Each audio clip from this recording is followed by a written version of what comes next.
update ng bayan, maasahan anumang panahon.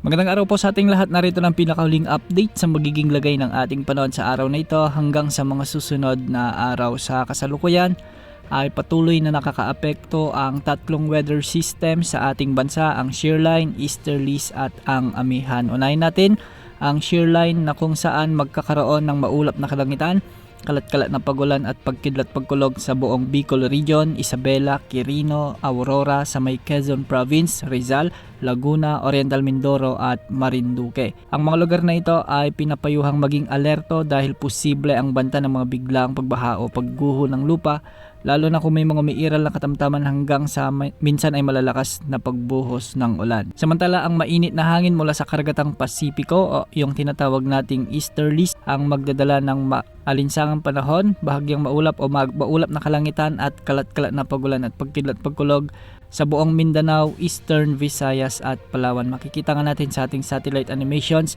na ang mga lugar na nabanggit ay may mga kalat-kalat na kaulapan sa mga lugar dito. Mag-ingat din po dahil posible pa rin ang banta ng mga biglaang pagbaha o pagguho ng lupa kung may mga katamtaman hanggang sa minsan ay malalakas na pag-ulan. Para naman sa nalalabing bahagi ng Cagayan Valley, Apayao, Kalinga, Mountain Province at Ifugao, asahan din ang maulap na kalangitan na may mga kalat-kalat na mahihinang pag-ulan dulot ng amihan o northeast monsoon.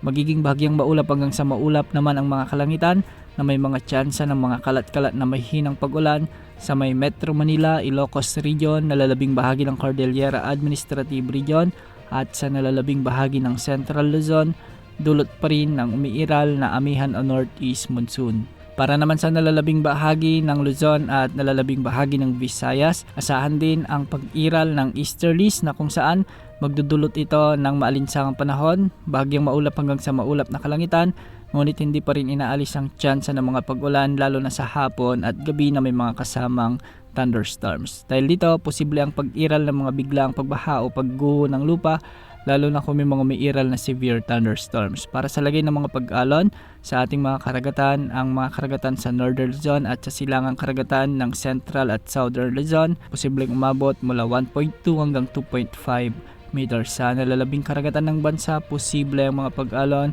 hanggang 2.1 meters.